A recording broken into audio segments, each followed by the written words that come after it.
Seterusnya kita ke Bumi Kenyalang. Antara perkongsian hari ini, peningkatan kemahiran semula bakat tempatan dapat mengurangkan kebergantungan kepada pekerja asing.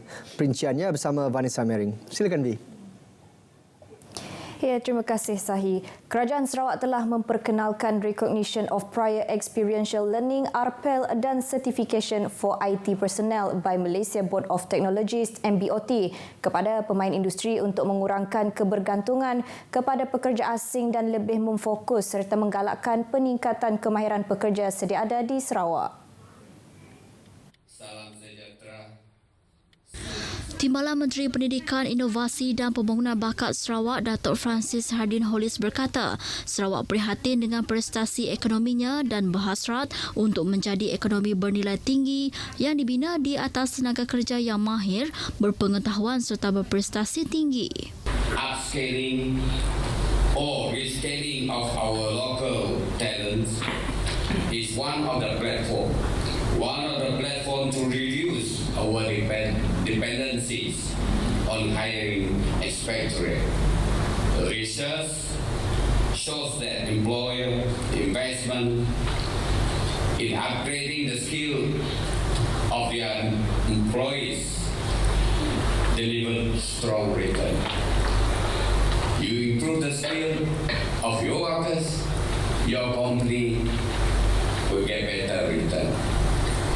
It depends on our workforce.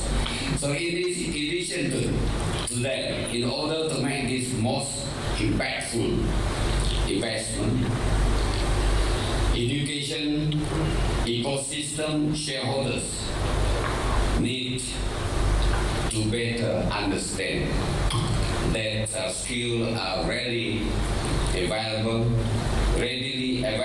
within the adult population and where the greatest skill gap exists. Beliau berkata demikian semasa majlis penangguhan sesi rangkaian sinergi, upskilling dan kemahiran semula pekerja tempatan di Bintulu pagi tadi. Ujar beliau lagi, dengan adanya program seperti ini, ia selaras dengan aspirasi Strategi Pembangunan Pasca COVID-19 PCDS 2023 untuk mencapai sasaran 30% tenaga kerja mahir dan melahirkan bakat tempatan yang mencukupi, dan seramai 56 buah syarikat di Bintulu telah menyertai program tersebut. Jambatan besi Nanga Meluan Julau yang menelan kos RM8.6 juta kini telah siap sepenuhnya sekaligus memberi manfaat kepada 12 buah rumah panjang di Ulu Mujuk, Kanawit, Julau. Ahli Dewan Undangan Negeri Dun Meluan Roland Duat Jubin menyifatkan penantian dan harapan penduduk di kawasan itu akhirnya menjadi kenyataan, dan beliau berterima kasih atas keprihatinan serta komitmen kerajaan negeri yang memahami nadi rakyat di kawasan pedalaman. Saya begitu bangga sekali kerana Steve Bridge ini sudah siap dan dapat memberi perkhidmatan yang terbaik kepada kawasan saya, terutama kepada 12 rumah panjang kepada Ulu Mujuk dan juga klinik dan sekolah khasnya. Beliau ditemui media ketika mengadakan lawatan kerja ke Nanga Meluan Julau semalam. Siapnya jambatan tersebut bakal merancangkan kegiatan ekonomi penduduk setempat selain mampu menjadi salah satu kawasan pelancongan. Nanga Meluan Julau terkenal dengan kubu Brooke Nanga Meluan yang mempunyai sejarahnya tersendiri. Malah kawasan Ulu Mujuk Kanawit Julau turut mempunyai air terjun dan kawasan riadah yang mampu menjadi tarikan kepada pengunjung luar. Sementara itu, bagi pengurus projek Nelson Chang, walaupun berdepan pelbagai kesulitan semasa pembinaan jambatan itu, mereka bersyukur akhirnya ia dapat disiapkan dengan jayanya.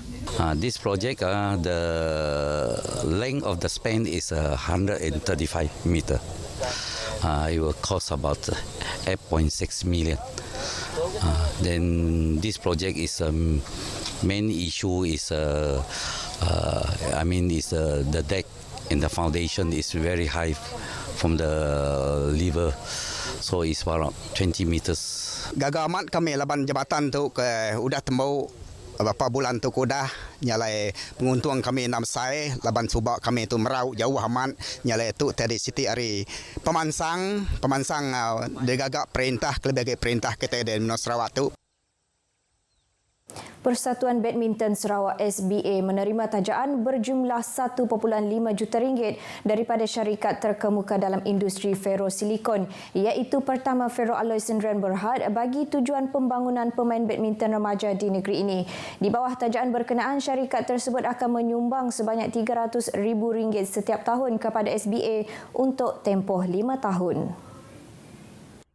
Majlis simbolik penyerahan cek replika tajaan tersebut disampaikan oleh pengurus besar syarikat itu, Yuki Nakamura, kepada Setiausaha Kehormat SBA Ting Chung Zung di Kuching pagi tadi.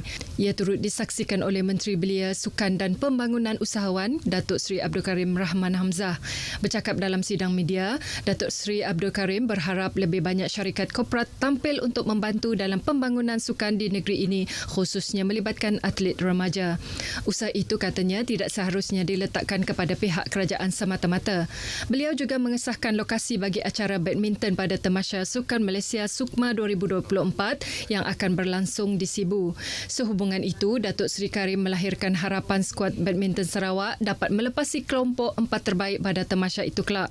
Pada SUKMA 2022, Sarawak berjaya menamatkan penantian 30 tahun untuk memenangi pingat dalam acara itu, menerusi pingat gangsa dalam acara beregu campuran. Katanya, sukan badminton di Sarawak telah menunjukkan peningkatan memberansangkan sejak 2 tahun lepas. Ini kerana terdapat beberapa pemain Sarawak yang berada dalam skuad kebangsaan ketika ini seperti Wong Ling Ching.